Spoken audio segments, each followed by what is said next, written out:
As we journey in this Lenten season, we are in Holy Week, and today is the second day of Holy Week. And we have been continuing in our journey through First and Second Kings. And today we find ourselves in Second Kings chapter 4. We see Elisha encounter a poor widow. And the widow tells Elisha, my husband, you know what he did to serve the Lord.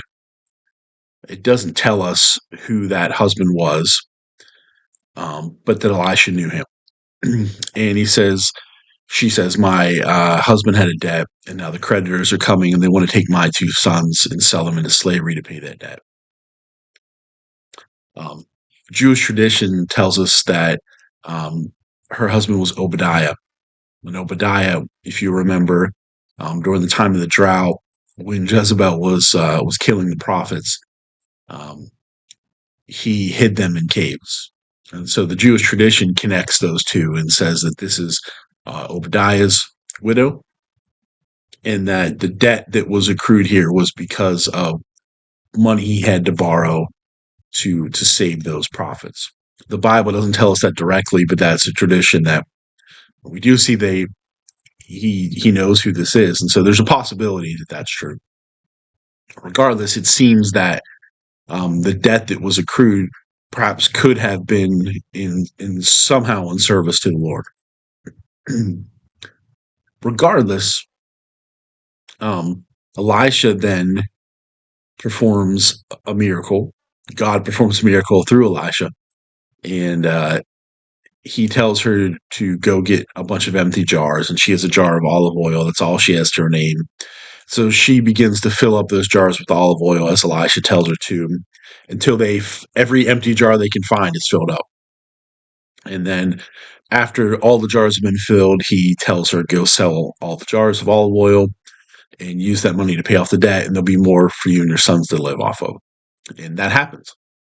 So yesterday we looked at how Elisha's name means God saves. We're reminded in this Holy Week of all that God has done to save us. And we see in this miracle that she was saved. She was saved from this dire situation through what God did through Elisha. And just as we are saved through what God has done for us in Christ Jesus, she was saved from this crushing debt. And we have a debt that Jesus paid for us as well. And the only payment for the debt from our sin is death. And we are sold in slavery to that sin.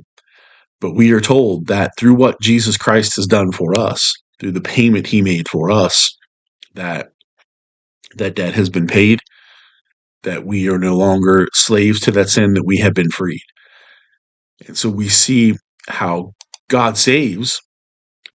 He saved this widow from the debt, and we have this same promise here in this week, that the things that crush us in life, the things that are overwhelming, the things our sin, our pasts, our mistakes, these things that we feel like we can never make up for, that we can never pay. We're right, we can't. That debt is too big for us. And so Jesus took it on for us. We celebrate that in this week, that each and every one of us, that debt has been paid. What we do with that from there is up to us.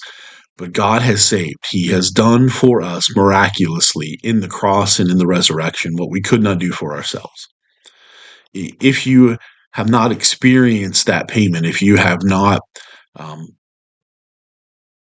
embraced that Jesus has paid that debt for you, I encourage you to find that today, to seek that, to pray for that, to ask for it. And if you have, let's celebrate that.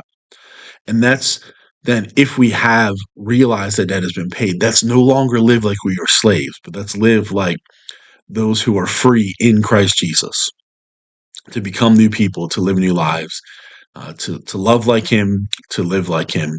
And may others come to find that God saves through how God has saved us.